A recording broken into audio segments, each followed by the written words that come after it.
my main focus on what I'm doing in this community, and what I'm sticking my stake in the ground on is reentry and reducing the recidivism rate to restore our communities. I believe that, there's too many of our guys that's going inside of the penitentiaries and filling those penitentiaries, and when they come home, they end up committing the same crimes and going back in to serve more additional time. So you'll get guys who's 40 years old who still continuously going through that revolving door. That's also common in my community, and I come from this position, and I stand on these type of grounds because I have the expertise in how to be successful in coming home from prison. I did 10 years and I was able to be home for 7 years now, and during my 7 years I established myself. So I was able to have a paradigm shift as far as with being in the streets and coming from a person who sold drugs and was all the way in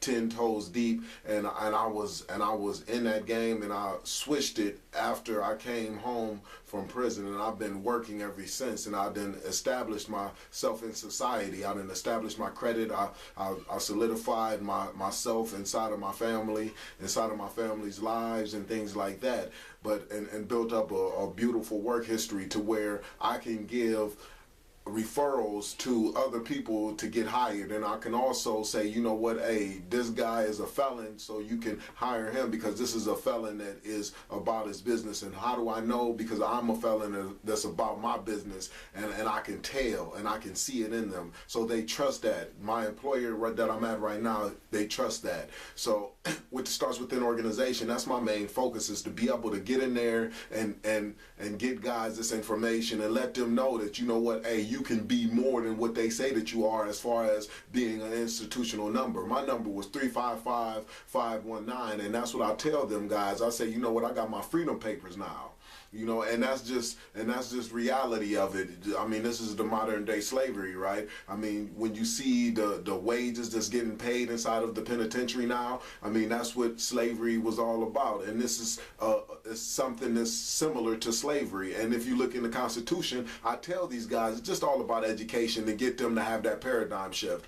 I tell them about that. With slavery, when they abolished the slavery on the 13th Amendment, it states in there, it says, slavery nor involuntary servitude shall be permitted inside of the United States of America except a person has been duly convicted of a crime within a jury of his peers. So then that means that only way that you can be a slave in the United States of America is if you committed a crime. And if you committed a crime, then that means you go to the penitentiary. If you go to the penitentiary, then that means that you are a legal slave. And that's by what the Constitution says, and that's the Constitution that we still abide by till this very day. So I tell the guys that, you look at being slaves and stuff like that, and you think that it's over. So then that's how you start to get them to open their minds up and say, I can't do some of the same things that put me into this type of position, especially when you start to let them see different things. And that's the way that we are leading this movement, and that's the way that we are getting people to follow. And the people that we are getting to follow that's most important are the people that's inside of there. Everybody want to,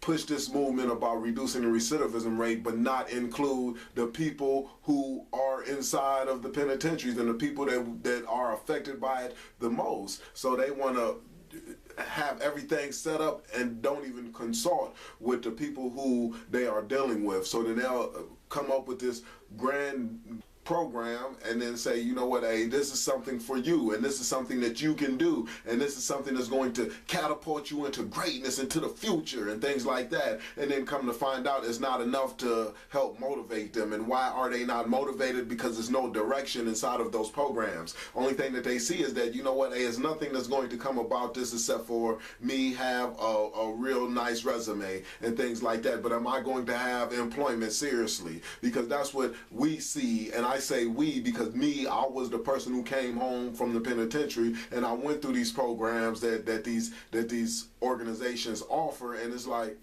the end of the day, it's no direction. I had to have that direction instilled in me when I got into it. If it wasn't for that, then it ain't no telling where I would be at, because it seems like it would be more hope into me, selling dope again. But I said, I had the direction, but if I would have trusted on these organizations to give me direction, it would have been difficult to come by.